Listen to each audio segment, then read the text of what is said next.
What's the difference between IRR, internal rate of return, AAR, average annual return, and cash flow or cash on cash return? So cash on cash or cash flow is the distributable profits that an investment generates from the revenue during ownership, such as rent, less any expenses such as management fees and mortgage payments.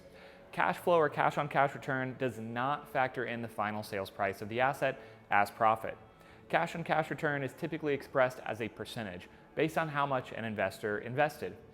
In the first year, cash on cash return is supposed to be 5%, and an investor put $100,000 towards the investment, they should expect to receive a $5,000 distribution that year. If they only put in a $50,000 investment, they should expect to receive $2,500 in distributions that year as a 5% cash on cash.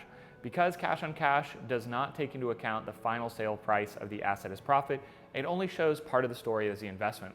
And it's not as strong of a tool to evaluate an opportunity as a whole compared with the metrics of average annual return or internal rate of return.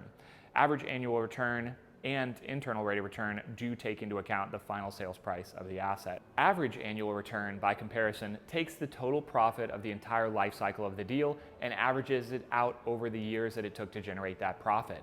For instance, 100% profit on a deal that took 5 years to generate would be a 20% average annual return. If an investor realized 100% investment in 4 years, that would be a 25% average annual return.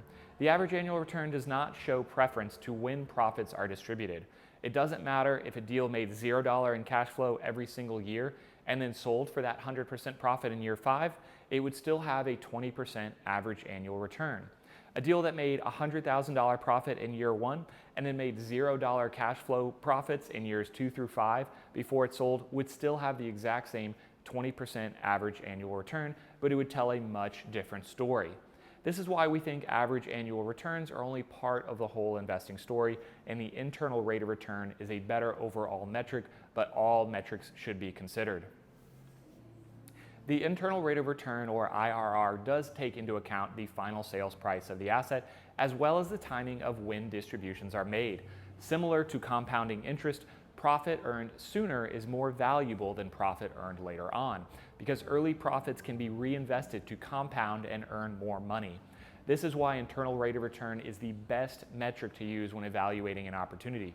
The formula for generating the internal rate of return can be complicated, so to learn more, I've added a link in the description here so that you can click on it, play with a calculator, see how the internal rates of return are affected with different calculations, and learn more about the full definition, which we'll go over on that website.